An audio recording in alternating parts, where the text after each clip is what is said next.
Pagi itu aku menyeduh kopi di dapur rumah mertuaku.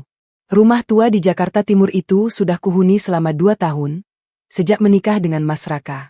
Tangan otomatis meracik kopi seperti biasa. 1 gelas untuk Mas Raka, 1 untuk Bu Lestari. Rutinitas yang sudah usang. Aroma kopi menguar, berbaur dengan asap dapur yang mulai mengepul dari panci berisi air panas. Di luar, suara kendaraan mulai ramai, orang-orang berangkat kerja. Tapi di dapur ini, waktu serasa berjalan lambat. Sendok logam mengetuk pinggiran gelas saat kuaduk gula. Suara yang sama setiap pagi selama 1095 hari terakhir. Aku Putri, 31 tahun. Istri Mas Raka, menantu Bu Lestari. Dulu, kopi ini kuseduh dengan rasa bahagia. 3 tahun lalu, saat pertama kali tinggal di rumah ini, aku bahkan bangun lebih pagi hanya untuk memastikan kopi buatanku sempurna. Dulu, Bu Lestari masih bilang terima kasih. Masih tersenyum. Dulu. Sekarang, tak ada. Hanya suara televisi pagi yang menemani. Kupandangi 2 gelas kopi di atas nampan. 1 dengan gula setengah sendok. 1 dengan gula 2 sendok penuh. Selera yang kuhafal di luar kepala. Dulu aku bangga bisa menghafal kebiasaan mereka.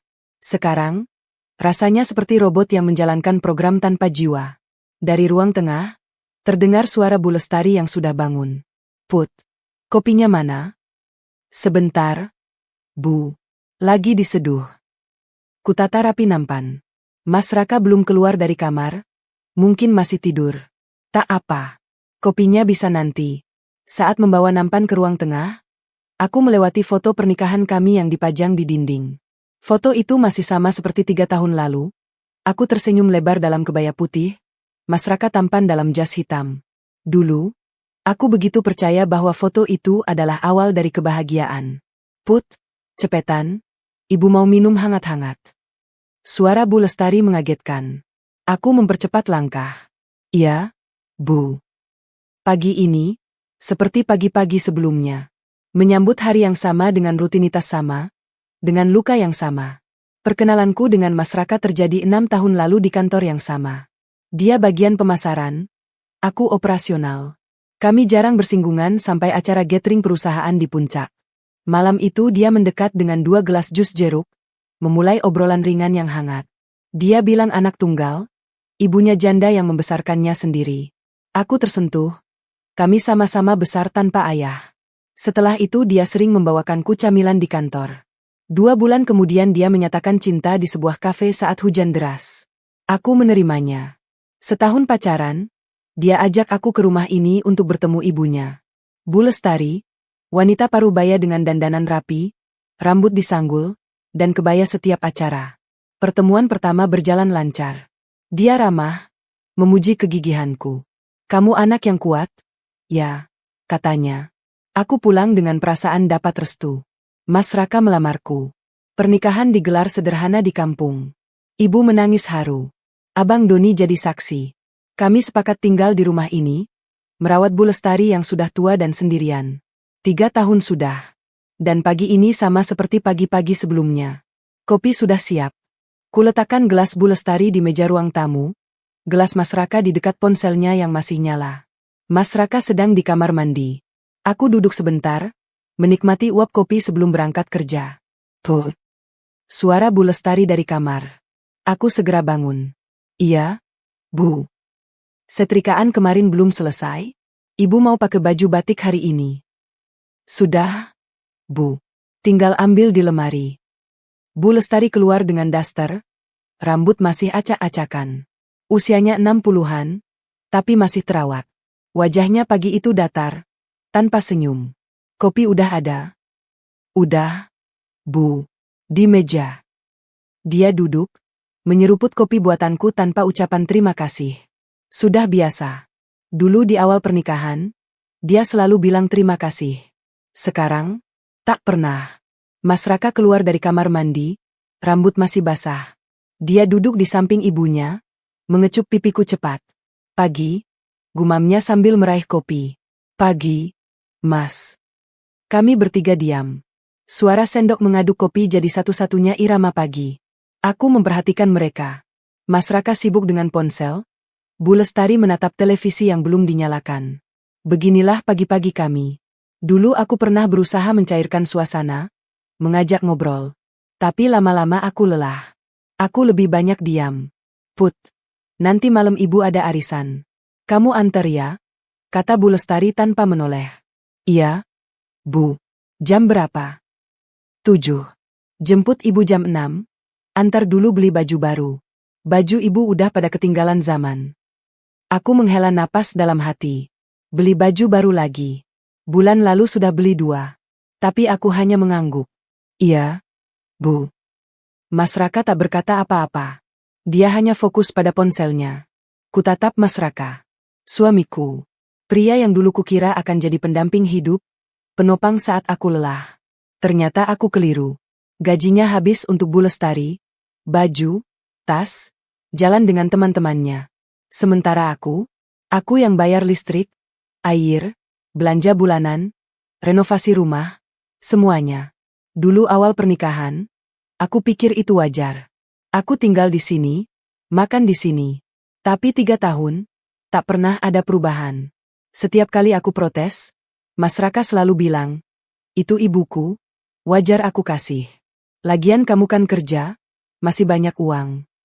Bu Lestari sendiri tipikal mertua yang manja sama anak. Mas Raka adalah dunianya. Apapun yang diminta pasti dipenuhi. Dan sejak aku datang, dia punya sumber baru. Aku. Perlahan dia mulai memanfaatkan. Dari belanja bulanan, ketagihan listrik, ke renovasi, ke baju baru, tas baru, perhiasan. Dan aku diam.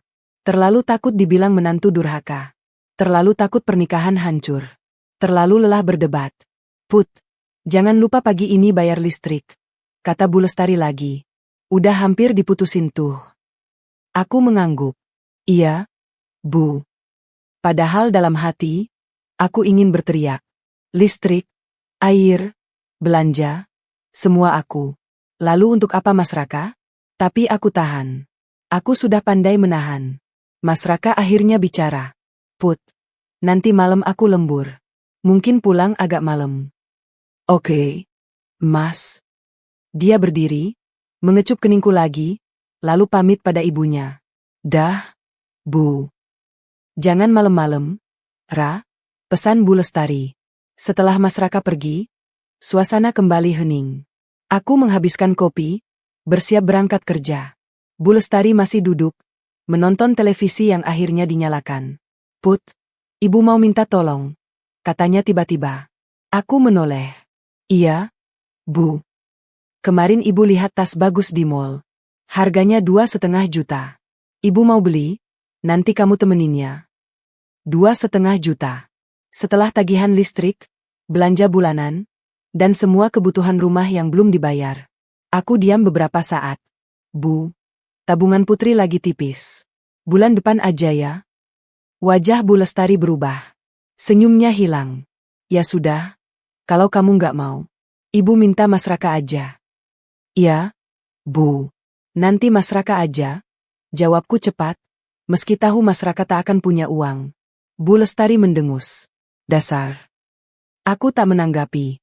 Aku masuk kamar, ganti baju kerja, merapikan tas. Sebelum keluar, kulihat diriku di cermin. Wajah lelah, mata sedikit sembab. Aku tersenyum paksa pada bayangan sendiri. Kuat, Put, bisikku. Aku pamit pada Bu Lestari yang masih di ruang tamu. Dah, Bu. Putri berangkat. Ya. Dia bahkan tak menoleh. Aku keluar rumah, menutup pintu pelan. Pagi ini cerah, tapi hatiku mendung. Setiap hari seperti ini, rutinitas tanpa apresiasi, kerja keras tanpa penghargaan, pengorbanan tanpa balasan. Di mobil, sebelum menyalakan mesin, aku memandang rumah itu. Rumah mertuaku. Rumah yang selama 3 tahun ini kurasa seperti penjara. Tapi aku tak bisa kemana-mana. Aku masih ingat pesan ibu, jadi menantu harus sabar. Endu. Jangan cari masalah sama mertua. Aku sabar. Tapi sampai kapan? Ponselku bergetar. Itu Abang Doni. Put, besok abang ke Jakarta. Ada urusan. Kita ketemu ya? Aku tersenyum. Abang. Satu-satunya yang selalu ada. Iya, Bang. Kabarin nanti. Pesan abang memberi sedikit cahaya di pagi kelabu ini. Kusimpan ponsel, lalu melaju menuju kantor. Di belakang, di rumah itu, Bu Lestari mungkin sedang merencanakan permintaan berikutnya. Dan aku hanya bisa bertahan. Setidaknya untuk hari ini.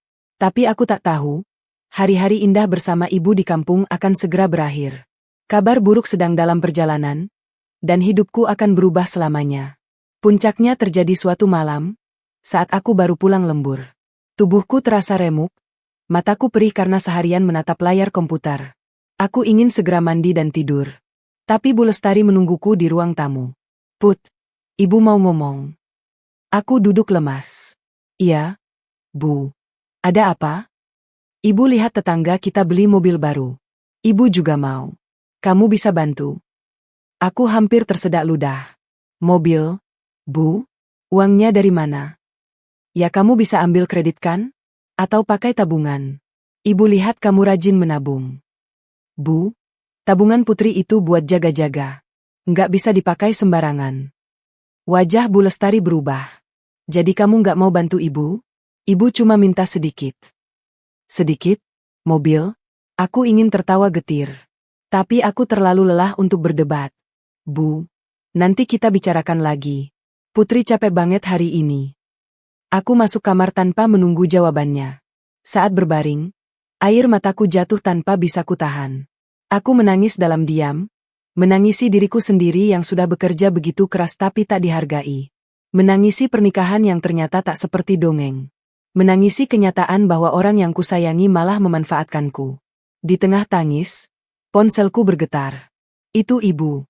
Enduk. Apa kabar? Lama nggak telepon. Aku berusaha menenangkan suara. Baik, Bu. Sibuk kerja. Hati-hati. Enduk. Jangan lupa makan. Ibu kangen. Aku menahan isak. Ibu, Putri juga kangen. Setelah telepon itu, aku berjanji pada diri sendiri. Aku akan bertahan. Demi ibu. Demi pernikahanku. Mungkin ini ujian. Mungkin ini cara Tuhan menguji kesabaranku. Tapi ujian itu ternyata belum selesai. Belum. 3 tahun pernikahan, aku bekerja keras dari pagi hingga malam menanggung semua kebutuhan rumah. Gajiku habis untuk tagihan listrik, belanja bulanan, renovasi, dan gaya hidup Bu Lestari yang semakin menjadi. Setiap kali protes, Bu Lestari menangis di depan Mas Raka. Putri pelit, ibu cuma minta sedikit. Mas Raka langsung marah padaku. Padahal, sedikit, versinya bisa belasan juta. Aku selalu memendam, takut dianggap menantu durhaka. Aku diam, bekerja lebih keras, bahkan berhenti cerita pada Abang Doni. Aku hanya bilang, baik-baik aja, Bang. Malam itu aku pulang larut setelah lembur seminggu penuh. Tubuh remuk, mata perih. Bonus lumayan kupikir bisa ditabung sebelum Bu Lestari minta yang baru. Mas Raka sudah terlelap dengan ponsel di tangan. Aku memandanginya sejenak. Di malam seperti ini, aku bertanya-tanya, apakah dia pernah benar-benar mencintaiku? Atau aku hanya mesin ATM berjalan yang kebetulan bisa diajak tidur? Ponselku bergetar. Kulihat layar, nama adikku muncul. Mbak Put, bisa bicara? Suaranya terdengar aneh. Ada sesuatu. Bisa? Dik. Ada apa? Aku bangkit dan keluar kamar, mencari tempat yang lebih sunyi di ujung lorong. Emba, ibu sakit. Udah 2 minggu ini nggak enak badan. Badannya panas terus, kadang menggigil. Tapi ibu nggak mau ngasih tahu Mbak Put. Katanya nggak mau merepotkan Mbak yang udah sibuk di Jakarta. Dunia serasa berhenti berputar. Sakit apa? Dik, udah ke puskesmas? Udah periksa? Udah, Emba.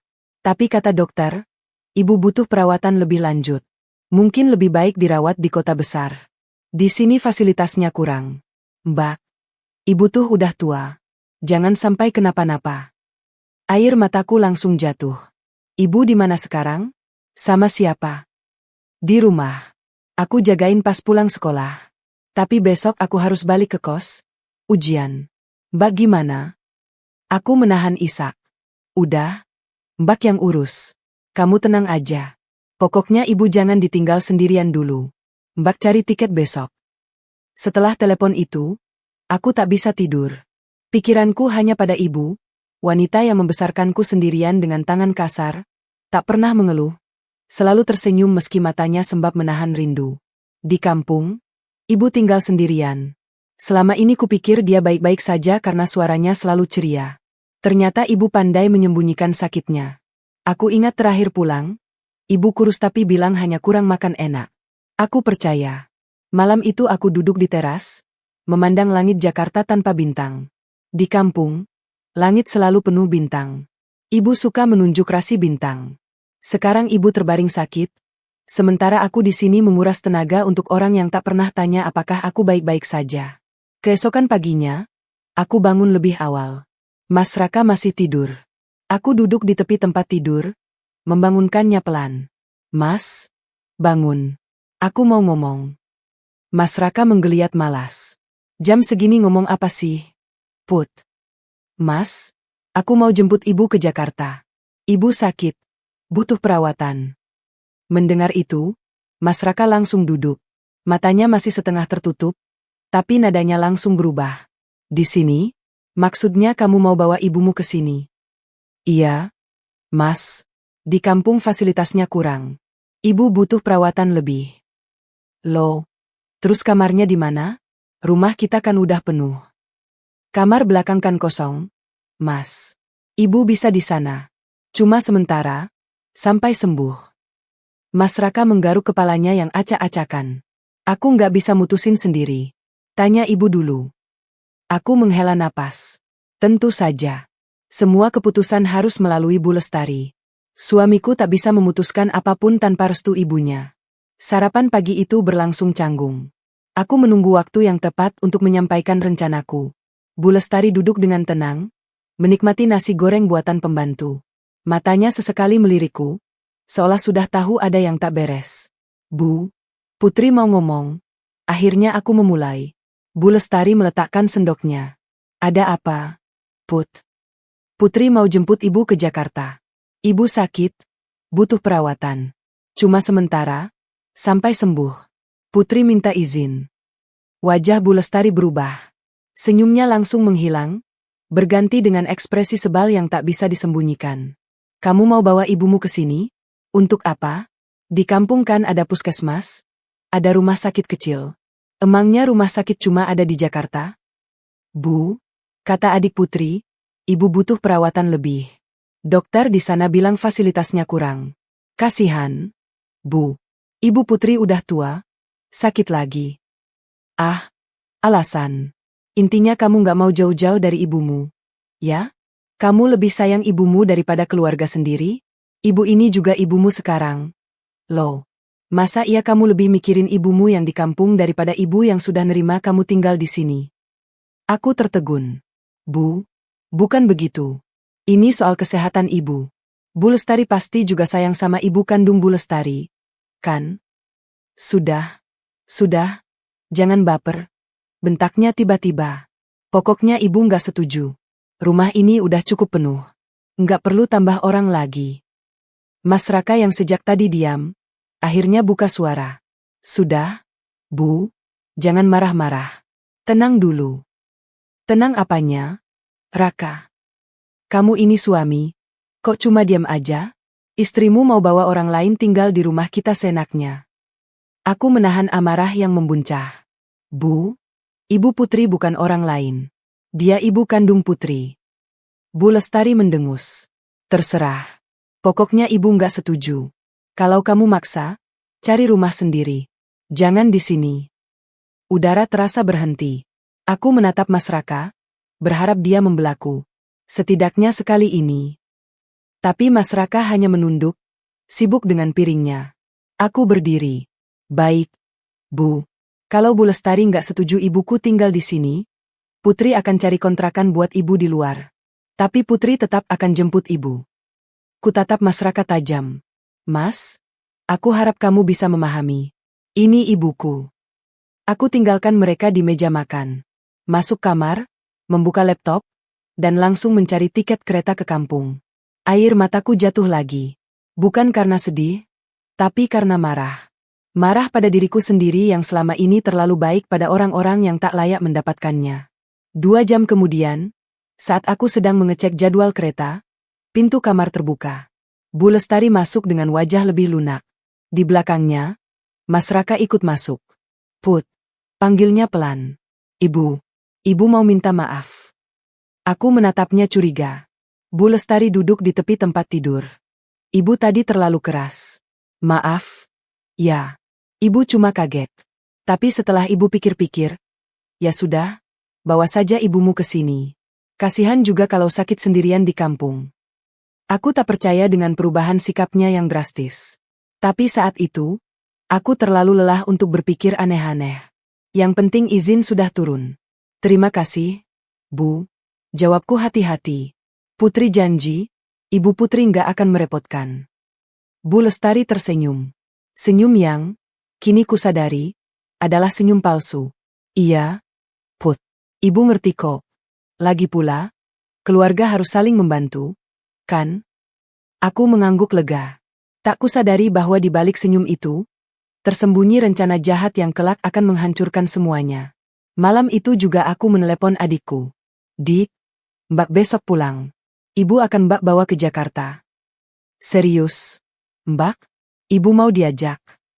Ibu mau nggak mau harus mau. Ini demi kesehatannya. Adikku terdengar lega. Makasih, Mbak. Aku takut kalau ibu kenapa-napa sendirian. Setelah telepon itu, aku mulai mempersiapkan kedatangan ibu. Kamar belakang ku bersihkan sendiri. Ku ganti spray dengan yang baru, ku belikan bantal empuk, dan ku hias dengan vas bunga murah meriah. Aku ingin ibu merasa nyaman. Ibu pantas mendapatkan yang terbaik. 2 hari kemudian, aku tiba di kampung. Begitu turun dari angkutan desa, aku langsung berlari menuju rumah. Ibu sedang duduk di beranda, wajahnya pucat pasi. Saat melihatku, matanya membelalak. Endo, kamu kok pulang? Aku berlutut di depannya, memeluk erat tubuh kurus itu. Bu, kenapa nggak bilang dari awal kalau sakit? Ibu terdiam. Lalu tangannya yang hangat mengusap kepalaku. Ibu nggak mau ngerepotin kamu? Endo, kamu udah sibuk di sana. Apaan sih? Bu, Putri ini anak ibu. Ngerepotin apa coba? Ibu tersenyum lemah. Air matanya jatuh. Ibu kangen kamu. Enduk. Aku menangis di pangkuannya. Putri juga kangen. Bu. Putri minta maaf lama nggak pulang. Kami berpelukan cukup lama. Sampai tetangga yang lewat ikut terharu melihatnya. Malam itu, aku menemani ibu bicara panjang lebar. Tentang kampung, tentang masa kecilku, tentang ayah yang pergi. Ibu banyak diam, lebih banyak tersenyum. Enduk, kamu bahagia nggak di Jakarta sama suamimu? Tanya ibu tiba-tiba. Aku tertegun. Bahagia? Bu. Kenapa? Ibu menatapku tajam. Ibu lihat matamu lelah. Ibu kenal kamu. Ibu tahu kalau kamu lagi sedih. Aku menahan napas. Enggak kok, Bu. Putri baik-baik aja. Ibu tak memaksa. Hanya menghela napas. Ya sudah. Yang penting kamu jaga diri. Kalau ada apa-apa, bilang ibu. Atau bilang abangmu. Aku mengangguk. Iya, Bu. Esoknya, aku membereskan barang-barang ibu. Hanya pakaian seperlunya, beberapa dokumen, dan sebuah album foto tua. Di dalamnya ada foto pernikahan ibu dan ayah, foto kami bertiga kecil-kecil, dan foto almarhum nenek. Perjalanan ke Jakarta kami lalui dengan kereta. Ibu duduk di sampingku, sesekali memejamkan mata karena lelah. Aku terus mengawasinya, memastikan dia nyaman. Dalam hati, aku berjanji akan merawat ibu sebaik mungkin. Tidak akan kubiarkan ibu sakit lagi. Tidak akan kubiarkan ibu sendirian lagi. Kereta melaju meninggalkan stasiun kecil di kota kabupaten. Ibu duduk di sampingku, sesekali memejamkan mata karena lelah. Aku terus mengawasinya, memastikan selimut kecil yang kubawakan tetap menutupi kakinya.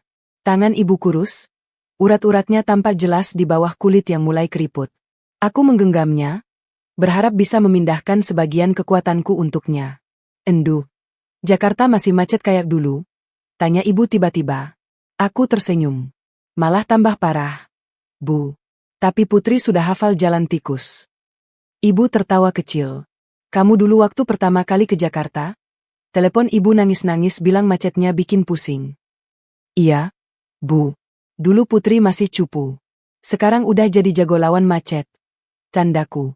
Ibu mengusap tanganku. Kamu kuat? Enduk. Ibu bangga. Perjalanan 4 jam terasa singkat karena kami habiskan dengan mengobrol. Ibu banyak bertanya tentang kehidupanku di Jakarta, tentang Mas Raka, tentang Bu Lestari. Aku menjawab sebisaku, berusaha tak menunjukkan betapa lelahnya aku selama ini. Aku tak ingin ibu khawatir. Ibu butuh ketenangan, bukan beban pikiran baru. Ngomong-ngomong, Bu Lestari orangnya gimana? Baik sama kamu? Tanya ibu. Aku ragu sejenak. Baik, Bu. Ya biasalah, mertua. Ibu menatapku. Ibu tahu kamu. Kalau bohong, matamu selalu menghindar. Aku tertawa canggung. Ah, ibu bisa aja. Iya, Bu Lestari ya, kadang nyebelin, kadang baik.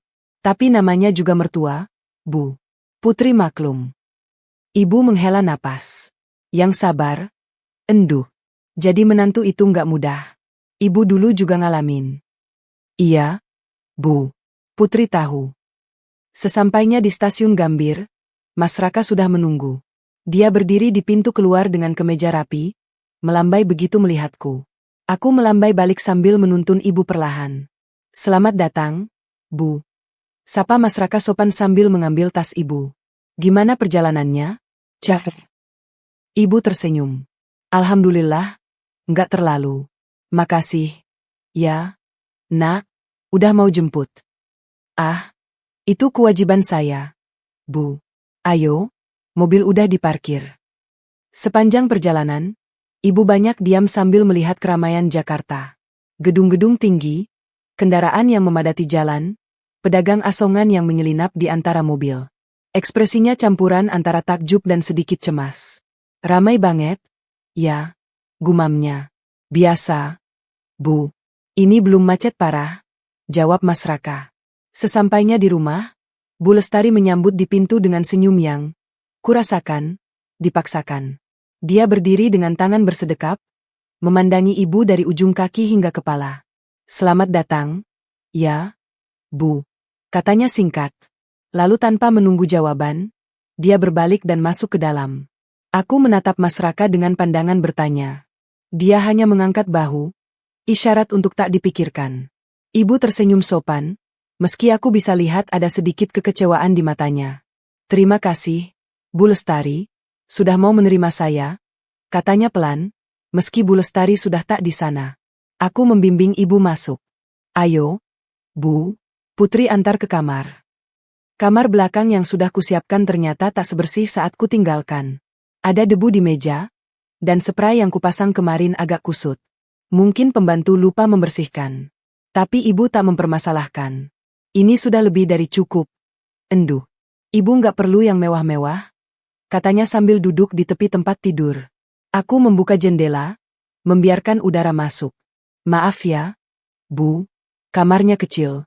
Tapi nanti kalau ibu sudah sehat, Putri cari kontrakan yang lebih luas.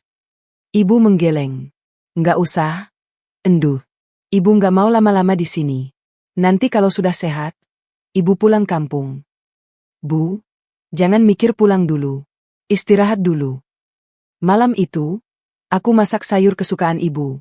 Meski lelah sehabis perjalanan, aku ingin ibu merasakan masakan tanganku. Di dapur, Bu Lestari muncul. Wah, masak apa? Put, wangi, katanya. Sayur asem, Bu. Kesukaan ibu. Bu Lestari mengendus-endus. Ibu juga suka sayur asem. Nanti kasih ibu. Ya. Tentu, Bu. Ini buat keluarga. Makan malam berlangsung canggung. Ibu duduk di sampingku, makan pelan-pelan. Bu Lestari di seberang, sesekali melirik dengan tatapan yang sulit kutebak. Mas Raka sibuk dengan ponselnya, sesekali menyuap nasi. Lama di sini, Bu? Tanya Bu Lestari tiba-tiba. Ibu menelan makanannya dulu. Mudah-mudahan gak lama, Bu. Cuma sampai sembuh. Iya, semoga cepat sembuh. Biar cepat balik. Jawab Bu Lestari dengan nada yang entah bagaimana. Aku merasa ada sindiran di sana. Malam itu, setelah semua tidur, aku duduk di samping ibu. Ibu sudah mengenakan baju tidur sederhana, rambutnya yang memutih tergerai. Endu, ibu nggak enak sama Bu Lestari, bisiknya. Kayaknya dia nggak suka ibu di sini. Ah, Bu, nggak usah dipikirin. Emang dasarnya dia gitu orangnya. Cuek aja. Ibu menghela napas. Ibu cuma nggak mau jadi beban. Bu, ibu bukan beban. Ibu itu ibu Putri. Rumah ini rumah Putri juga. Jadi ibu berhak di sini. Ibu tersenyum, tapi matanya tetap menunjukkan kekhawatiran. Aku memeluknya erat. Istirahat, Bu. Besok Putri antar kontrol ke dokter. Hari-hari berikutnya, aku berusaha menyeimbangkan waktu antara kerja dan merawat ibu. Setiap pagi sebelum berangkat, aku pastikan ibu sudah sarapan dan minum obat. Aku titipkan uang pada pembantu untuk jaga-jaga kalau ibu butuh sesuatu. Sorenya, aku usahakan pulang tidak terlalu larut untuk menemani ibu ngobrol atau sekadar nonton televisi bareng. Kamu nggak usah repot-repot. Endu. Ibu bisa ngurus diri sendiri, kata ibu suatu sore. Ibu ini, masa disayang anak dilarang. Tapi aku mulai melihat perubahan di rumah itu. Bu Lestari yang biasanya cerewet kalau minta ini itu, tiba-tiba jadi pendiam. Tapi pendiamnya bukan tipe tenang, lebih seperti orang yang menyimpan amarah. Tatapannya pada ibu selalu tajam, penuh penilaian. Suatu pagi, sebelum berangkat kerja, aku mendengar Bu Lestari bicara pada pembantu di dapur. Enak ya jadi orang tua, tinggal duduk manis, dilayani terus. Katanya dengan nada sinis. Aku pura-pura tak dengar. Tapi hati kecilku mulai was-was. Mas Raka sendiri tampak tak peduli. Dia tetap menjalani rutinitasnya, pulang pergi kerja, sesekali nongkrong di ruang tamu, tapi tak pernah benar-benar berinteraksi dengan ibu. Bahkan untuk sekadar bertanya kabar, tidak. Mas, tolong temani ibu kalau aku lagi lembur. Ya, pintaku suatu malam. Ah, nanti aja, Put. Aku capek. Capek apanya? Kamu cuma duduk di kantor. Ngapain aja? Ya kerjalah. Masa iya aku nggak capek? Aku menghela napas. Tolong ya, Mas. Sekali-sekali.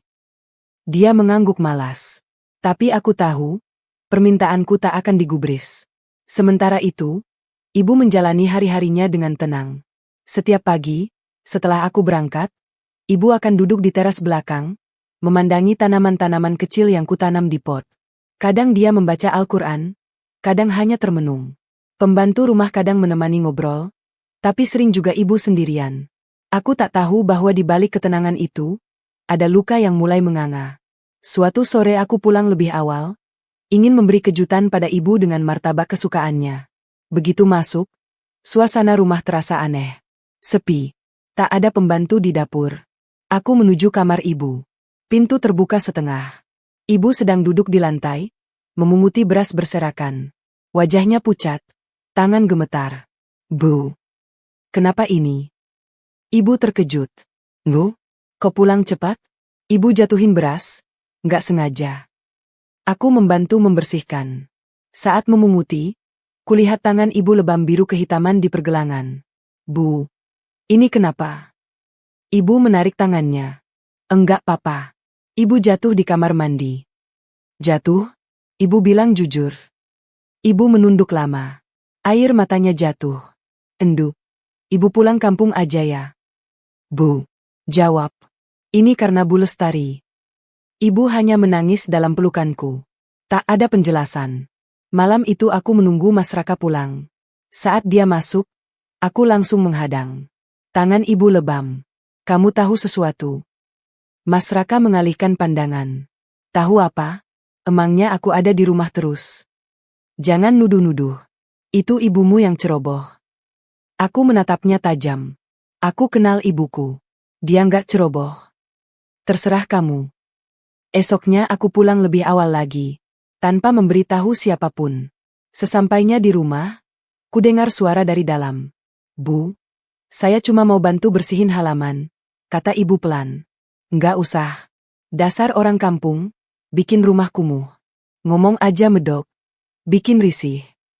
Saya cuma diam. Udah tua, sakit-sakitan, nggak berguna, cuma jadi beban. Anakmu banting tulang, kamu malah nambah beban. Bu Lestari, saya nggak minta apa-apa. Diam. Dasar pembawa sial. Sejak kamu datang, rumah jadi panas. Barang-barang rusak. Ini semua gara-gara kamu. Aku tak tahan. Aku masuk. Ibu terpaku di sudut. Wajah pucat. Bu Lestari kaget. Put, kok pulang cepat? Aku tak menjawab. Aku memeluk ibu dan membawanya ke kamar. Malam itu ibu bercerita semuanya. Sindiran setiap hari, dimarahi untuk hal kecil, dibilang pembawa sial, dipaksa kerja meski sakit. Tangannya lebam karena Bu Lestari mendorongnya saat ibu jatuh. Maaf, Endu. Ibu nggak cerita karena nggak mau kamu sedih. Aku menangis bersamanya. Bu, Putri akan cari kontrakan buat kita berdua. Kita tinggal jauh dari sini. Ibu mengangguk lemah. Aku duduk di ruang tamu, merencanakan pencarian kontrakan. Tak tahu bahwa malam itu juga, Bu Lestari dan Mas Raka sedang merencanakan sesuatu. Sesuatu yang tak pernah kuduga. Sesuatu yang akan menghancurkanku. Hari itu adalah hari yang melelahkan.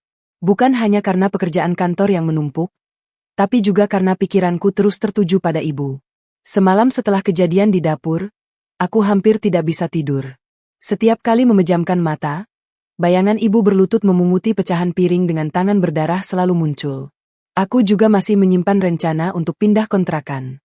Pemilik kontrakan di Gang Kelinci sudah setuju, tinggal aku bayar uang muka besok. Put, ini laporan bulanan harus selesai hari ini. Bisa? Tanya atasanku di kantor. Bisa, Pak. Saya usahakan. Aku bekerja lembur sampai hampir jam 10 malam.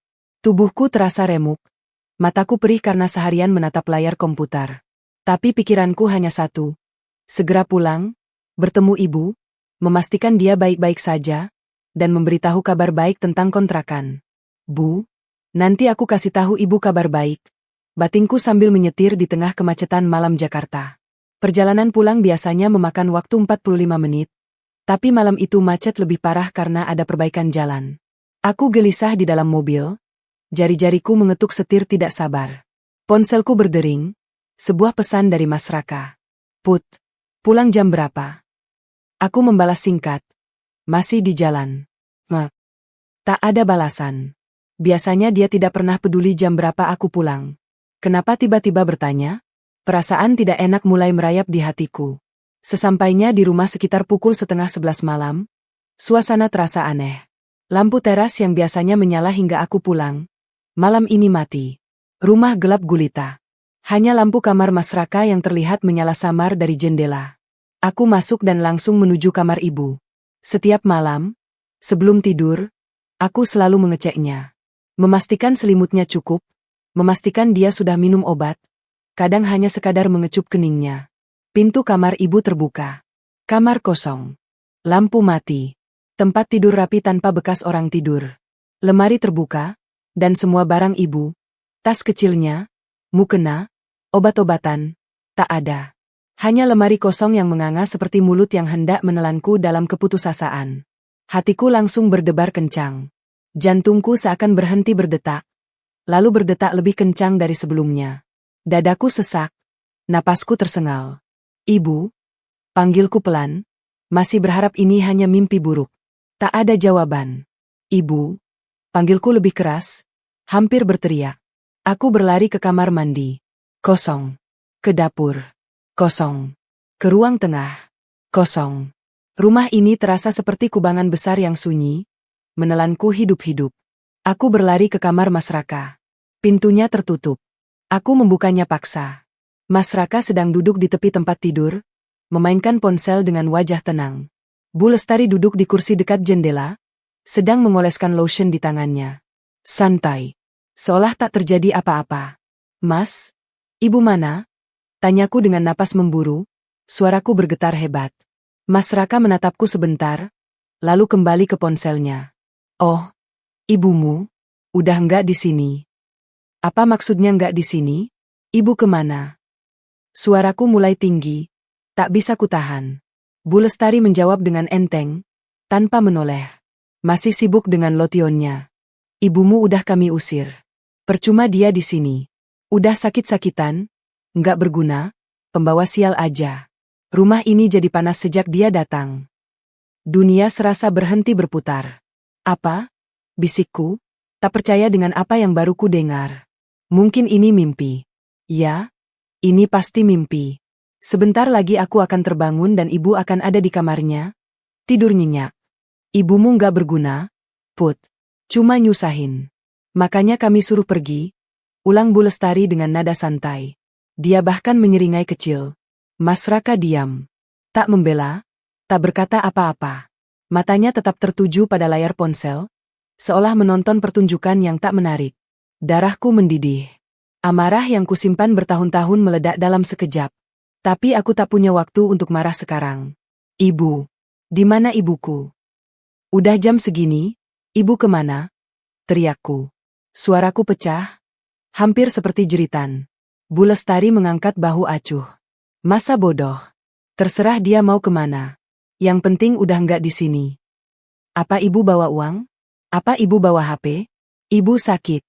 Ibu butuh obat. Itu urusanmu.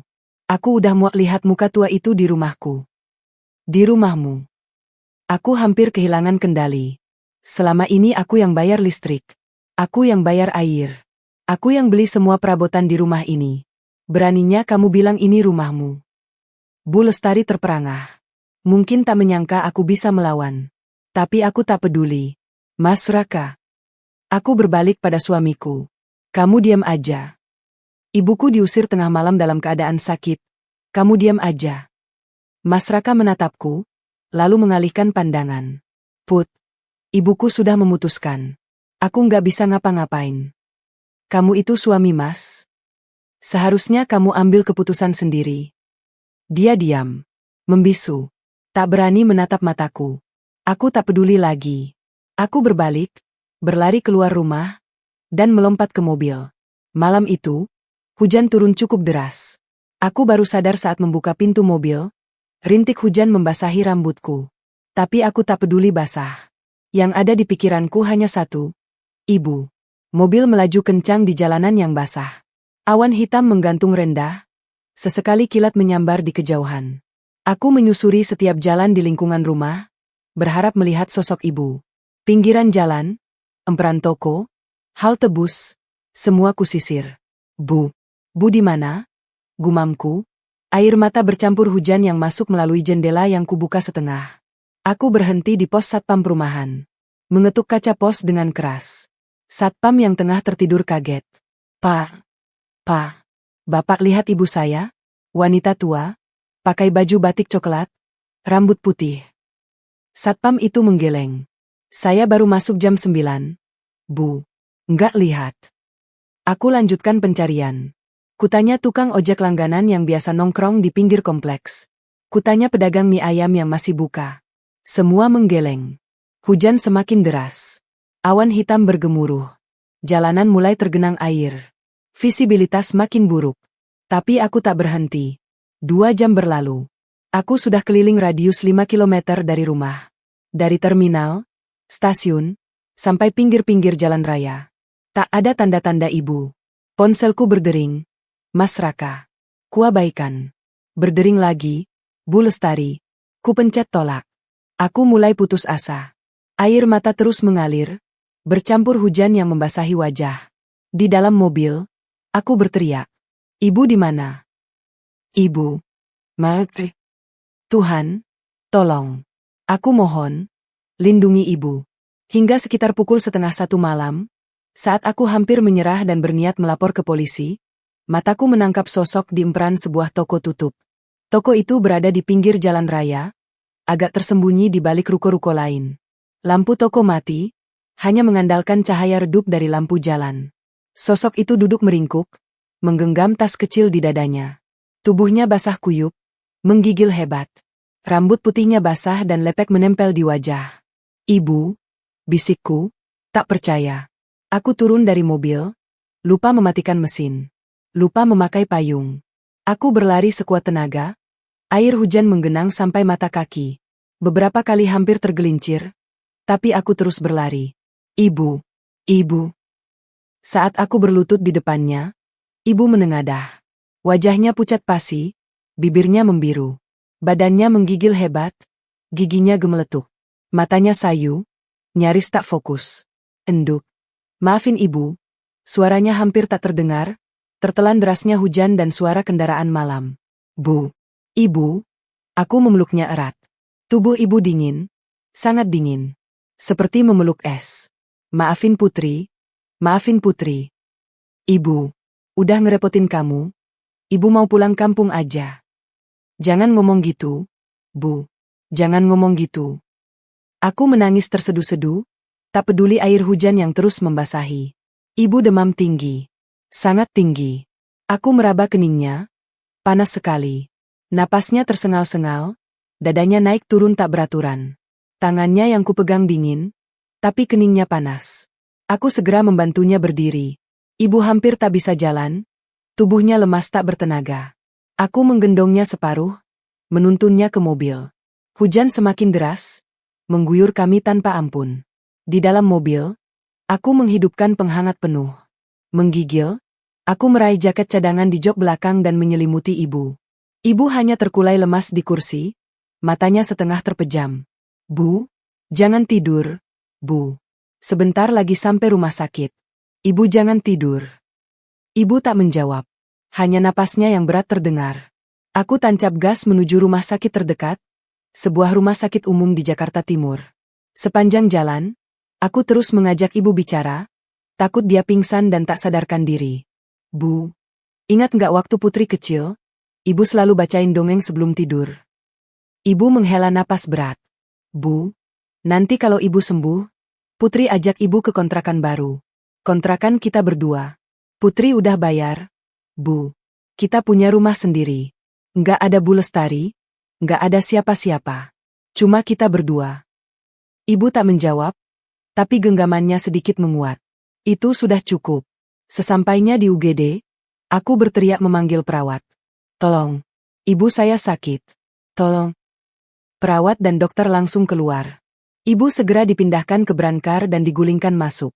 Aku mengikuti dari belakang, tapi perawat menahanku. Keluarga tunggu di luar, Bu. Kami akan tangani. Saya anaknya, Bu. Tolong, saya mau dampingin. Maaf, Bu. Ini prosedur. Silakan tunggu. Aku duduk di kursi ruang tunggu UGD yang dingin. Tubuhku basah kuyup, rambut masih meneteskan air. Beberapa orang di ruang tunggu memandangku iba. Aku tak peduli. Lampu di atas pintu ruang tindakan menyala merah. Tanda tim medis sedang berjuang untuk ibu. Aku terus berdoa, memohon pada Tuhan agar ibu selamat. Aku janji akan jadi anak lebih baik. Aku janji tak akan biarkan ibu disakiti lagi. Setengah jam kemudian, seorang dokter keluar. Wajahnya serius. Keluarga Ibu Sutini. Saya, Dok. Saya anaknya. Aku berdiri, lututku lemas. Pasien kami tangani. Beliau mengalami hipotermia ringan karena terpapar hujan terlalu lama. Suhu tubuhnya turun drastis. Selain itu, ada infeksi paru-paru yang cukup parah. Kemungkinan pneumonia. Kami harus rawat inap. Tolong selamatkan ibu saya, Dok. Saya mohon. Dokter mengangguk. Kami lakukan yang terbaik. Tapi kondisi beliau lemah. Butuh perawatan intensif. Aku mengangguk, menahan tangis. Saya sanggup, Dok. Berapapun biayanya. Setelah ibu dipindahkan ke ruang rawat inap, aku duduk di sampingnya. Ibu terbaring dengan selang infus di tangan, oksigen di hidung. Wajahnya pucat, dadanya naik turun pelan. Tapi dia masih hidup. Syukurlah, dia masih hidup. Aku menggenggam tangannya. Bu, Putri di sini. Jaga ibu. Ibu nggak usah takut. Ponselku bergetar. Lagi-lagi Mas Raka.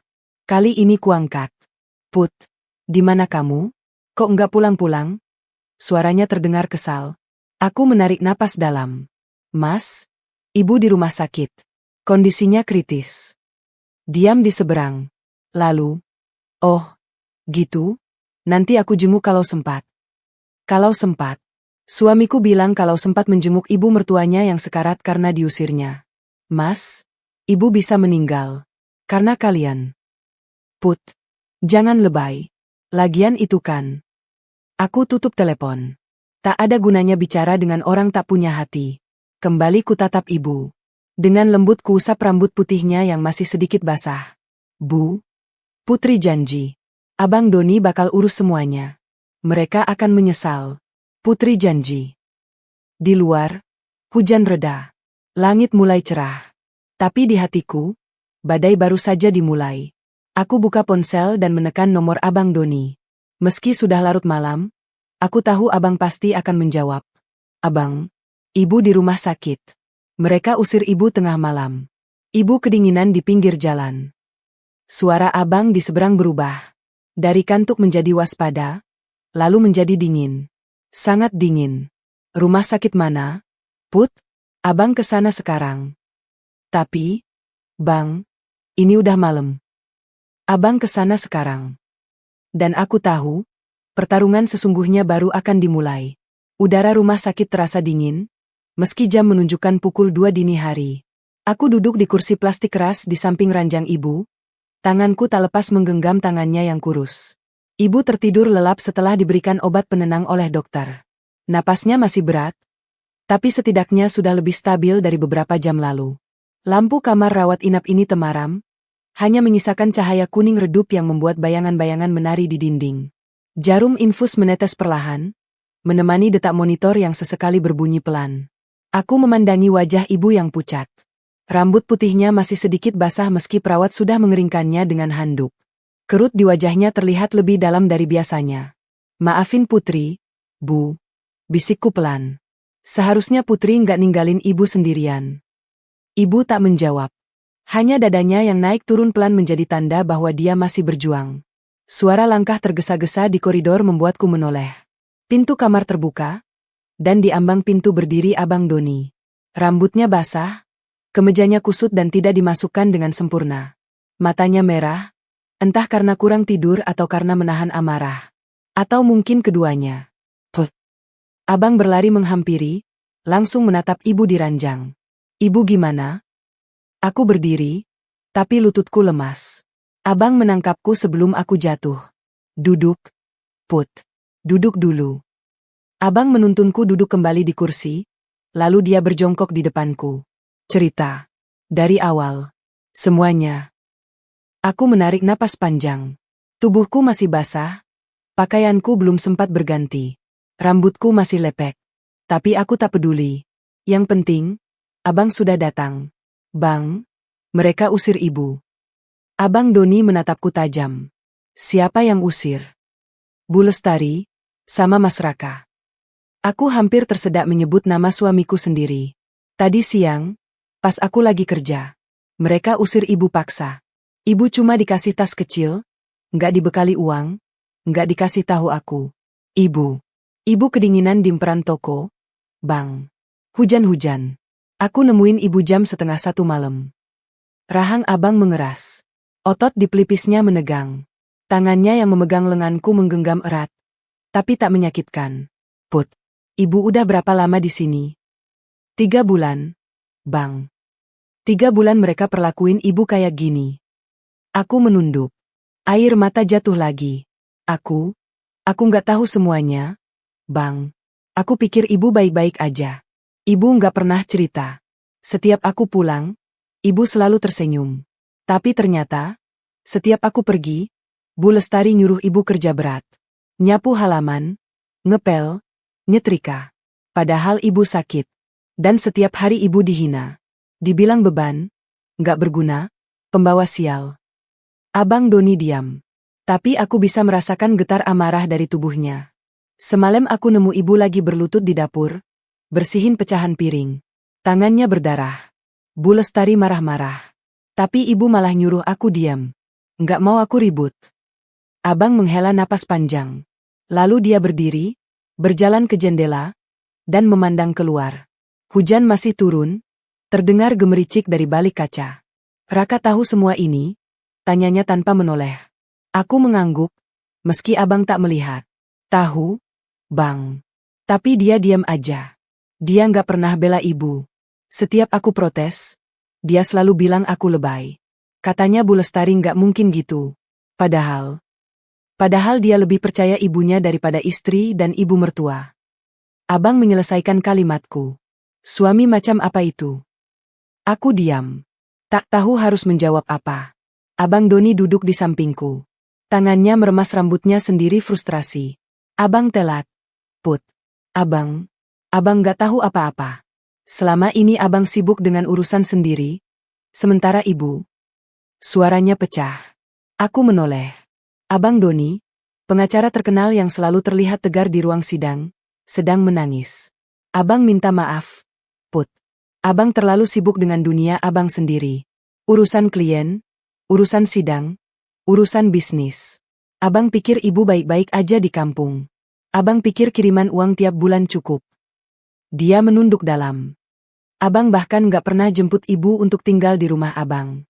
Rumah abang besar, ada kamar kosong. Tapi abang sibuk. Abang egois. Abang pikir urusan ibu bisa diserahkan ke kamu. Aku diam. Ada benarnya juga. Ibu pasti gak mau tinggal sama abang, kataku pelan. Dia gak mau merepotkan. Lagian, Bulsteri. Abang Doni mendengarkan tanpa menyela. Tangannya mengepal erat di pangkuan. Wajahnya berubah dari sedih menjadi marah, lalu dingin seperti baja. Dia berdiri, berjalan ke jendela rumah sakit. Lama dia memandang keluar. Lalu berbalik. Put, abang akan urus semuanya. Mereka akan merasakan hukum. Aku tahu abang Doni pengacara. Tapi selama ini aku hanya tahu dia menangani kasus-kasus perusahaan besar, kontrak bisnis, hal-hal yang jauh dari kehidupanku. Bang, maksudnya. Aku tertegun. Abang mau lapor. Dia tak menjawabku, dan menekan teleponnya. Halo, Pak? Maaf mengganggu malam-malam. Ini Doni. Iya, pengacara Doni. Pak, saya butuh bantuan. Ada kasus penelantaran orang tua dan kekerasan dalam rumah tangga. Iya, ibu saya. Korban. Saya mau lapor sekarang juga. Bisa? Dia mengangguk beberapa kali, lalu menutup telepon. Abang punya kenalan di kepolisian. Besok pagi kita lapor. Tapi malam ini, abang mau ke rumah kalian dulu. Mata abang berbinar tajam. Aku tahu maksudnya. Abang mau menghadapi Raka dan Bu Lestari. Bang, jangan. Nanti abang yang kena masalah. Abang tersenyum sinis. Abang pengacara. Put. Abang tahu batas hukum. Abang cuma mau ngasih mereka sedikit peringatan. Tapi kamu jaga ibu di sini. Abang balik cepat. Abang meraih kunci mobilnya. Sebelum pergi, dia menatapku sekali lagi. Put, apapun yang terjadi nanti, ingat, ibu lebih berharga dari apapun. Termasuk dari pernikahan yang salah. Aku mengangguk. Bang Doni pergi, meninggalkanku sendiri di kamar rumah sakit yang sunyi.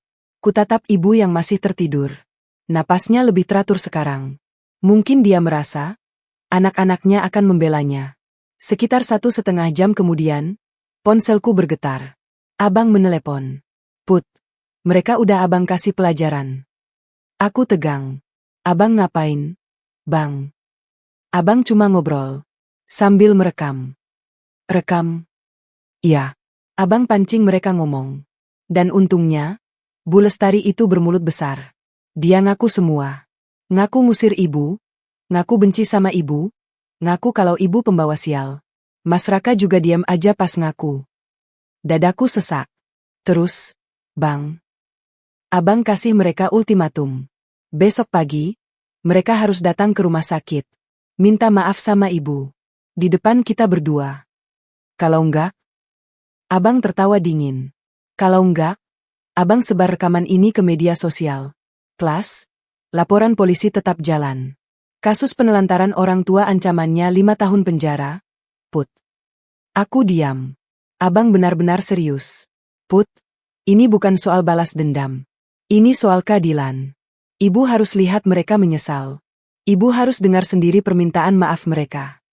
Tapi, Bang, kalau mereka datang. Kalau mereka datang, kita lihat seberapa tulus maafnya. Dan kamu, Put, harus siap ambil keputusan. Mau lanjutin pernikahan ini atau enggak? Telepon berakhir. Aku menatap layar ponselku. Banyak pesan dari Mas Raka. Beberapa panggilan tak terjawab. Aku tak mau membukanya. Aku tahu isinya pasti permintaan maaf yang dipaksakan, atau malah kemarahan. Malam itu aku tak bisa tidur. Aku hanya duduk di samping ibu, sesekali memegang tangannya, memastikan dia masih hangat. Di kepalaku, ribuan pikiran berkecamuk. Tentang pernikahan, tentang masa depan, tentang keputusan yang harus kuambil. Pukul 6 pagi, ibu mulai sadar. Matanya terbuka perlahan. Saat melihatku, dia tersenyum lemah. Endu. Ibu. Ibu gimana? Sakit? Mau minum? Ibu menggeleng pelan. Ibu di mana? Di rumah sakit, Bu. Ibu sakit. Tapi sekarang udah agak baikan. Ibu memandang sekeliling, lalu matanya kembali padaku. Endu, maafin ibu. Ibu ngerepotin. Bu, jangan ngomong gitu terus. Ibu nggak ngerepotin. Ibu itu anugerah buat putri. Ibu tersenyum. Tangan lemahnya meraih tanganku. Kamu nangis, Enduk. Aku buru-buru mengusap air mata. Enggak, Bu. Cuma kurang tidur. Kamu jaga ibu semalaman. Iya, Bu. Tadi Abang Doni juga kesini. Ibu terkejut. Abangmu? Kok bisa? Aku menghela napas. Bu. Abang tahu semuanya. Abang marah besar. Ibu diam. Wajahnya menunjukkan kekhawatiran. Enduk, jangan buat masalah. Ibu nggak apa-apa. Bu, ini bukan masalah. Ini keadilan. Ibu hampir mati di pinggir jalan. Sebelum ibu sempat menjawab, pintu kamar terbuka. Abang Doni masuk dengan 2 gelas kopi di tangan. Di belakangnya, tampak perawat yang sedang memeriksa sesuatu di luar. Bu. Abang langsung menghampiri dan mencium tangan ibu. Ibu gimana? Sakit? Abang bawain bubur. Ibu tersenyum haru. Doni. Ibu kangen. Abang juga kangen, Bu. Maaf baru jenguk sekarang. Kami bertiga mengobrol sebentar. Abang dengan lembutnya menanyakan kondisi ibu. Tapi di sela-sela itu, aku lihat abang sering melirik jam. Menunggu sesuatu. Pukul 9 pagi, seseorang mengetuk pintu. Seorang perawat masuk. Bu, ada tamu. 2 orang. Ngaku keluarga. Boleh masuk? Aku dan abang bertukar pandang. Suruh masuk. Jawab abang datar. Pintu terbuka. Mas Raka dan Bu Lestari masuk. Wajah mereka kusut. Mas Raka tak bercukur, matanya sembab. Bu Lestari tanpa dandanan, rambutnya acak-acakan. Mereka membawa buah tangan dan sekotak kue. Put, panggil Mas Raka pelan. Aku diam. Hanya menatap mereka dengan dingin. Bu Lestari melangkah maju, matanya langsung tertuju pada ibu di ranjang. Ibu terlihat tegang, tangannya meraih tanganku erat. Bu, saya minta maaf, kata Bu Lestari terbata. Abang Doni menyela. Minta maaf? Cuma itu? Bu Lestari menunduk. Saya salah, Bu. Saya udah jahat sama ibu. Saya ngusir ibu, saya nyuruh ibu kerja keras. Saya hina ibu. Saya minta maaf sebesar-besarnya. Dia berlutut. Mas Raka ikut berlutut di sampingnya. Put, maafin aku, kata Mas Raka. Aku suami bego. Aku nggak lindungin kamu. Aku nggak lindungin ibu. Maaf. Aku diam. Hatiku perih melihat mereka berlutut. Tapi di sisi lain, aku masih ingat ibu yang kedinginan di emperan toko. Aku masih ingat tangan ibu yang lebam. Aku masih ingat air mata ibu setiap malam. Bu Lestari, panggilku pelan. Bu Lestari menengadah. Kamu tahu, semalam ibu hampir mati. Bu Lestari menunduk. Suhu tubuh ibu turun drastis.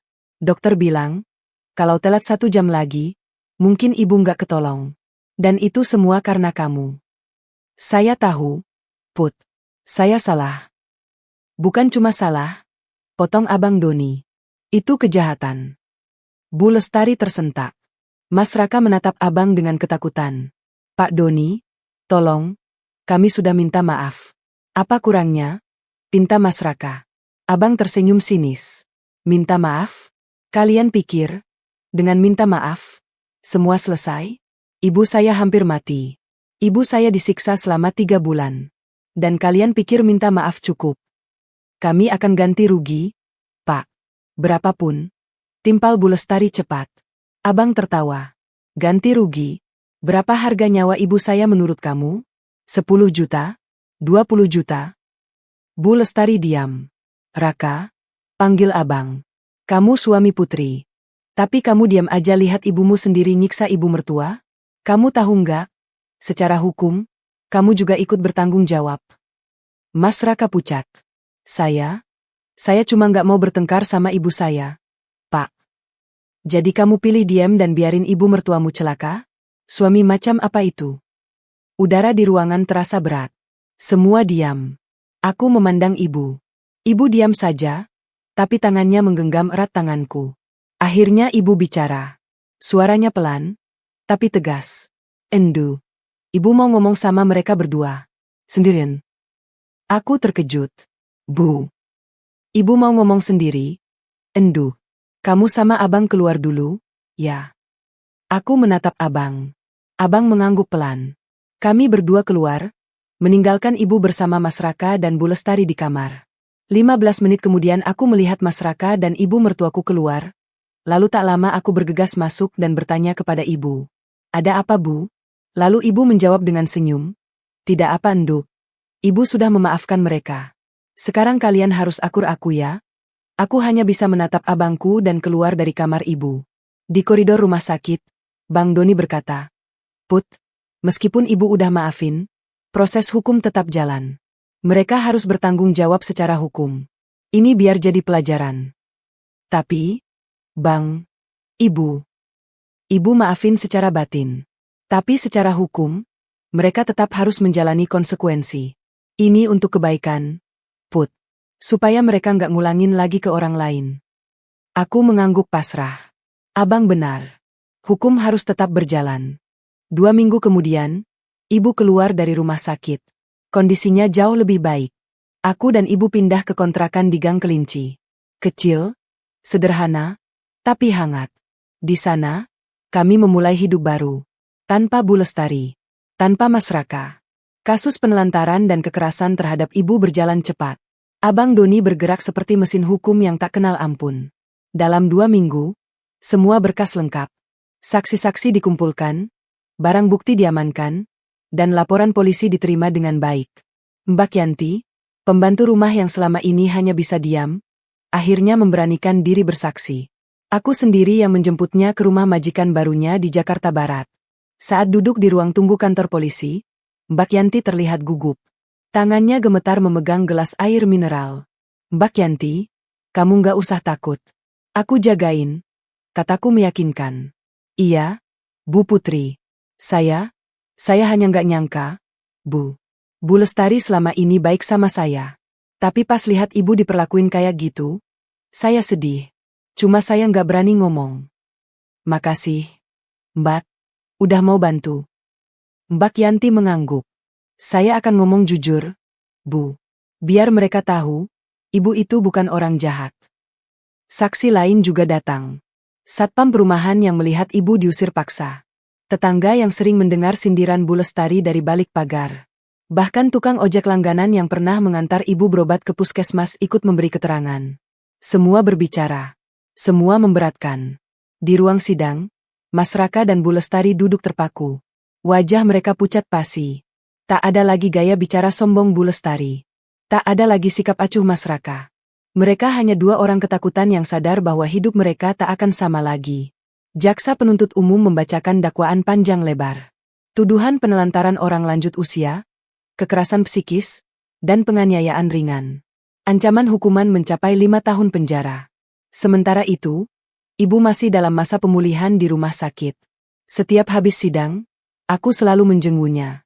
Ibu tak pernah bertanya banyak, hanya menggenggam tanganku dan tersenyum. Tapi aku tahu, di balik senyum itu, ada luka yang tak akan pernah benar-benar sembuh. Sidang demi sidang berjalan. Mas Raka dan Bu Lestari mulai panik. Mereka sadar bahwa semua bukti mengarah pada kekalahan. Beberapa kali mereka mencoba menghubungiku. Pesan berantakan masuk ke ponselku. Put, tolong cabut laporannya. Kita bisa bicara baik-baik. Put, ibuku udah tua. Kasihan, dia nggak kuat di penjara.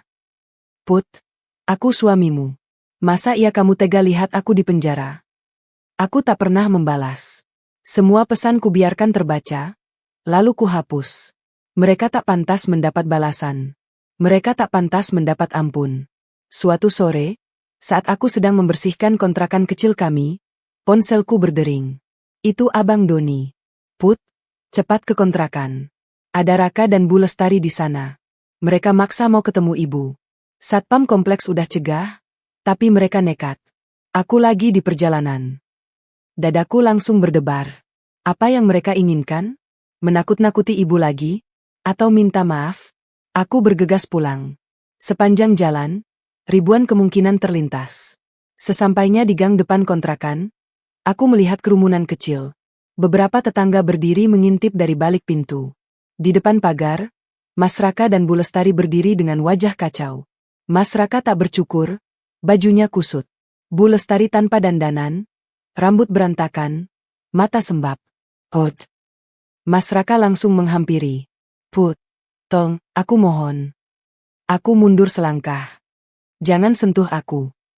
Put, dengerin aku dulu. Aku minta maaf. Aku salah.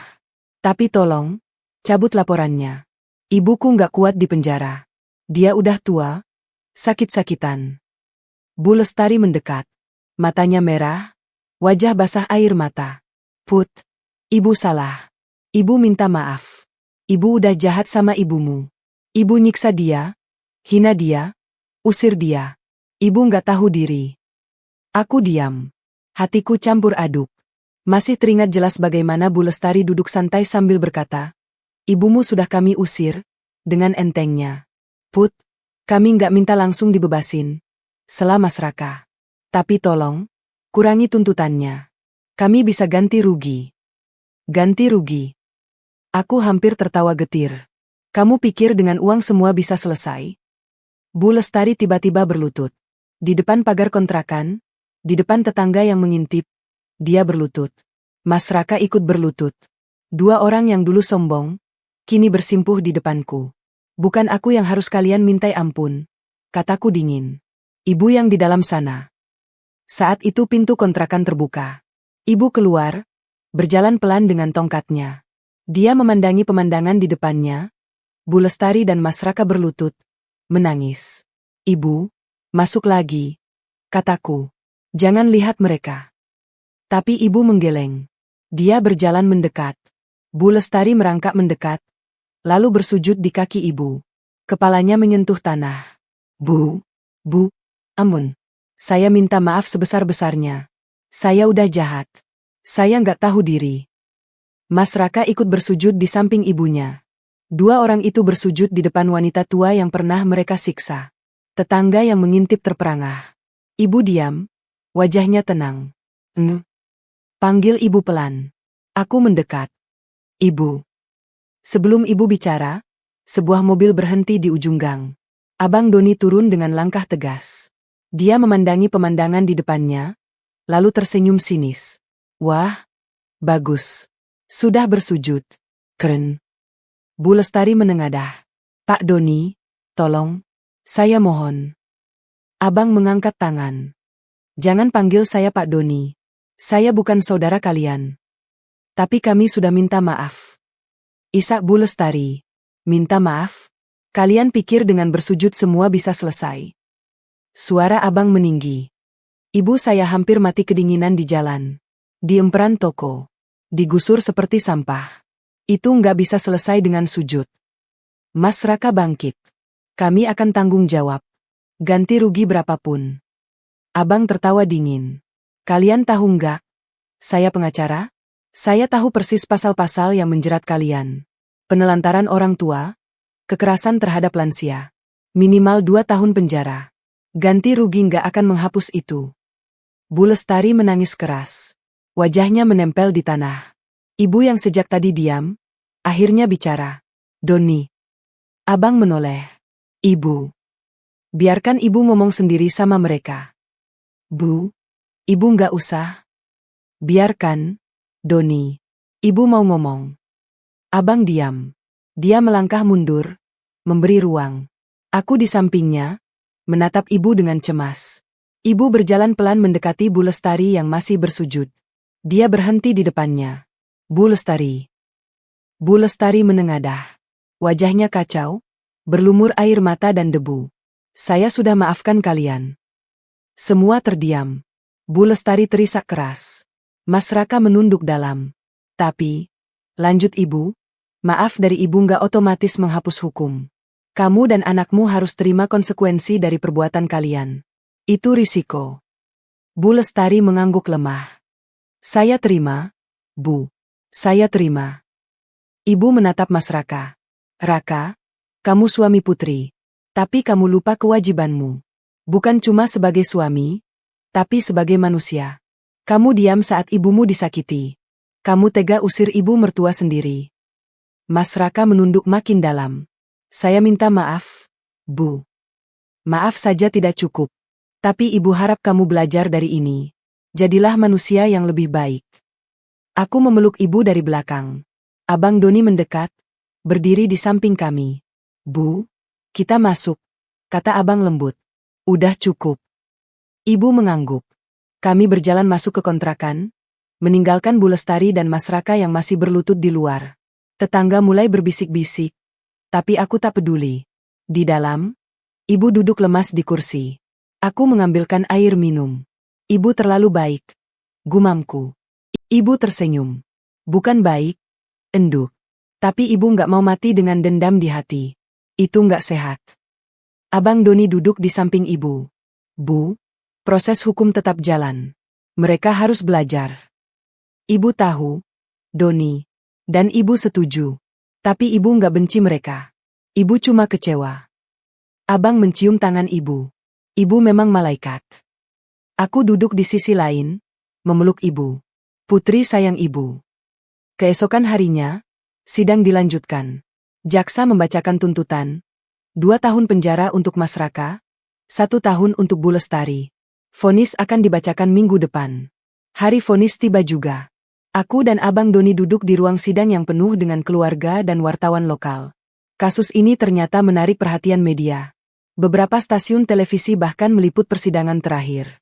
Mas Raka dan Bu Lestari duduk di kursi pesakitan. Wajah mereka hancur. Tak ada lagi sisa-sisa kesombongan yang dulu selalu terpancar. Mereka hanya 2 orang yang pasrah menunggu nasib. Hakim ketua masuk. Semua berdiri. Ruangan hening. Majelis hakim memutuskan. Suara hakim menggema di ruangan yang sunyi. 2 tahun penjara untuk Mas Raka. 1 tahun untuk Bu Lestari. Ditambah denda masing-masing 50 juta rupiah. Bu Lestari menangis tersedu-sedu. Mas Raka tertunduk lemas. Ibunya, wanita yang dulu begitu percaya diri menghina ibuku, kini hanya bisa meratap. Aku menatap mereka tanpa ekspresi. Di dalam hati, ada perasaan lega, tapi juga sedikit iba. Mungkin itu pengaruh ibu yang selalu mengajarkan untuk tidak membenci. Abang Doni di sampingku menggenggam tanganku. Sudah selesai, Put. Aku mengangguk. Iya, Bang. Terima kasih. Bukan abang yang patut kamu ucapin terima kasih. Tapi ibu. Karena tanpa kesaksian dan kekuatan ibu, kita nggak akan sampai di sini. Selesai sidang, kami dihampiri beberapa wartawan. Abang yang berbicara mewakili keluarga. Aku hanya diam di belakangnya. Keluarga kami menerima putusan ini. Semoga menjadi pelajaran bagi semua orang, bahwa orang tua bukanlah benda yang bisa dibuang seenaknya. Dan hukum di negeri ini masih berpihak pada yang lemah, kata abang tegas. Saat kami keluar dari gedung pengadilan, seseorang memanggilku. Mas Raka. Dia sudah digiring oleh petugas, tapi sempat menoleh ke arahku. Put, teriaknya. Aku berhenti. Abang menatapku, bertanya dengan mata. Sebentar, Bang, kataku. Aku mendekati Mas Raka, dijaga ketat oleh 2 petugas. Wajahnya kusut, matanya merah. Di balik jeruji besi yang memisahkan kami, dia berkata lirih. Put, maafin aku. Aku tahu, maaf aja nggak cukup. Tapi aku minta maaf. Buat semuanya. Aku diam, menatapnya lama. Pria ini dulu adalah orang yang kucintai. Yang kukira akan jadi pendamping hidup sampai tua. Tapi kini dia hanya orang asing yang pernah menyakiti keluargaku. Maaf kamu terima dari ibu? Jawabku akhirnya. Ibu sudah maafin kamu. Tapi aku belum bisa. Mungkin suatu saat nanti. Tapi sekarang, jalani hukumanmu. Semoga kamu berubah. Mas Raka menunduk. Air matanya jatuh. Put, aku sayang kamu. Sungguh. Tapi aku bodoh. Aku nggak bisa ngelawan ibu. Aku nggak bisa ambil keputusan sendiri. Itu masalahnya, Mas. Kamu bukan suami buat aku. Kamu cuma anak mama yang kebetulan nikah. Petugas menariknya pergi. Mas Raka terus menatapku sampai dia hilang di balik pintu. Aku berbalik dan menghampiri abang. Tanpa berkata apa-apa, kami berjalan meninggalkan gedung pengadilan. Di luar, matahari bersinar terang. Seperti pertanda, hidup baru telah menanti. 2 bulan setelah vonis, hidupku mulai stabil. Aku mengundurkan diri dari kantor lama. Abang Doni membantu membukakan usaha kecil-kecilan, warung makan sederhana di depan kontrakan. Modal dari abang, resep dari ibu. Aku yang mengelola. Warung itu kami beri nama, Warung Ibu. Sederhana, tapi ramai pengunjung. Ibu duduk di kasir, meski kadang aku yang menggantikan kalau dia capek. Aku memasak, melayani, dan sesekali mengantar pesanan. 2 tahun berlalu. Warung ibu makin besar, pelanggan makin ramai. Aku bisa membeli kontrakan itu, merenovasinya jadi lebih layak. Ibu punya kamar sendiri dengan jendela besar menghadap taman kecil buatanku. Hidup sederhana tapi damai. Hari-hari kami lewati dengan tenang. Bangun pagi, buka warung, masak, melayani pembeli, lalu malamnya istirahat sambil nonton televisi bareng. Tak ada lagi teriakan Bu Lestari, tak ada lagi sindiran pedas. Ibu semakin sehat, wajahnya mulai berisi, langkahnya lebih tegas. Abang Doni sering mampir. Warungmu maju pesat, Put. Nanti kalau udah besar, abang jadi investor tetap. Candanya. Sementara itu, kabar dari penjara sampai juga. Mas Raka menjalani hukuman 2 tahun, Bu Lestari 1 tahun. Dari Mbak Yanti, kudengar Bu Lestari sering menangis menyesali perbuatannya. Dia bilang baru sadar kalau selama ini Putri yang menghidupi mereka, bukan Raka. Aku hanya diam. Tak ada rasa puas, hanya hampa. Suatu sore saat hujan deras, Mas Raka datang. 2 minggu sudah dia bebas. Tubuhnya kurus, wajahnya tua, mata cekung. Basah kuyup, dia berdiri di ambang pintu warung. Put, boleh aku ngomong sebentar? Ibu di kasir menatapku. Aku menghela napas. Duduk. Kubawakan teh hangat. Dia menerima dengan tangan gemetar. Put, aku tahu aku udah hancurin hidupmu. Tapi aku cuma mau bilang terima kasih. Buat semua yang dulu kamu kasih ke aku dan Ibu Lestari. Kami baru sadar sekarang. Aku diam. Put, aku juga mau ngasih ini. Dia mengeluarkan amplop coklat dari saku jaketnya. Surat cerai. Udah aku tanda tangan. Tinggal kamu aja. Aku tertegun. Aku nggak berhak mempertahankan kamu. Put, aku udah kehilangan hak itu sejak dulu. Ini yang terbaik buat kamu. Kubuka amplop itu. Surat cerai lengkap dengan tanda tangannya. Hanya butuh tanda tanganku untuk mengakhirinya. Kamu nggak minta apa-apa? Tanyaku pelan. Dia menggeleng. Enggak. Rumah itu udah dijual buat bayar utang. Ibu Lestari tinggal di kontrakan kecil. Aku lagi cari kerja. Hidup harus mulai dari nol. Aku menatapnya. Pria yang dulu ku kenal sebagai Mas Raka yang tampan, percaya diri, kini hancur di depanku. Tapi hatiku tak lagi sakit. Hanya lega. Mas, aku akan tanda tangan. Bukan karena benci, tapi karena aku perlu hidupku kembali. Dia mengangguk. Aku paham. Makasih, Put. Makasih udah mau terima surat ini langsung. Dia berdiri, lalu menoleh pada ibu. Membungkuk dalam. Bu, maafin saya. Saya minta maaf sebesar-besarnya. Ibu tersenyum. Sudah, Nak. Ibu maafkan dari dulu. Jalani hidupmu dengan baik.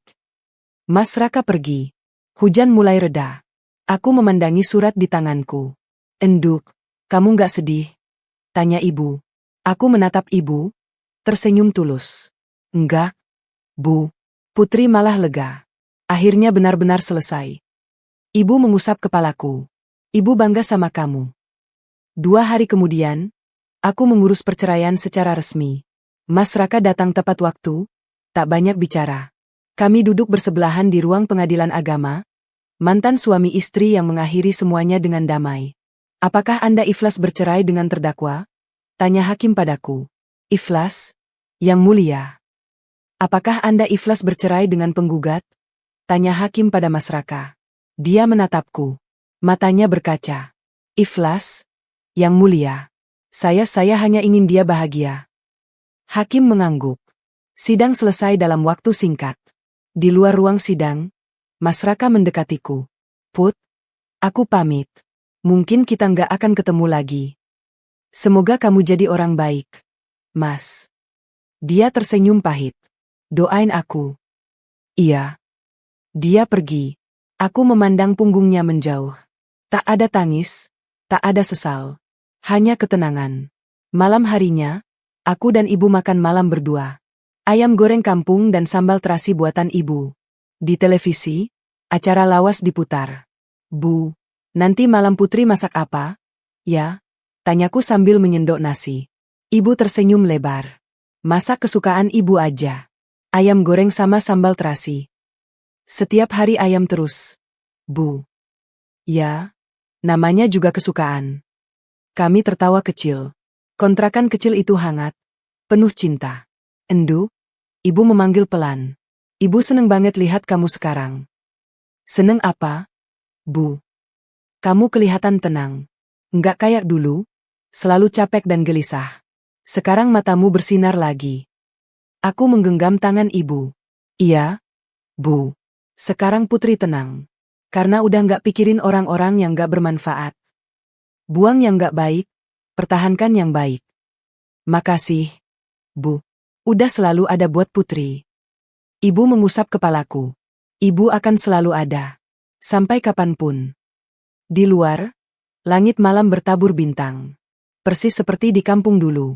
Aku tersenyum, memandang ibu, lalu kembali menyantap makan malam dengan tenang. Karena akhirnya, aku pulang. Pulang pada ibu. Pulang pada diriku sendiri. Pulang pada kehidupan yang layak kujalani. Dan penyesalan? Biarlah itu milik mereka yang tak pernah bisa menghargai. Aku sudah punya kedamaian yang tak ternilai harganya. Tamat.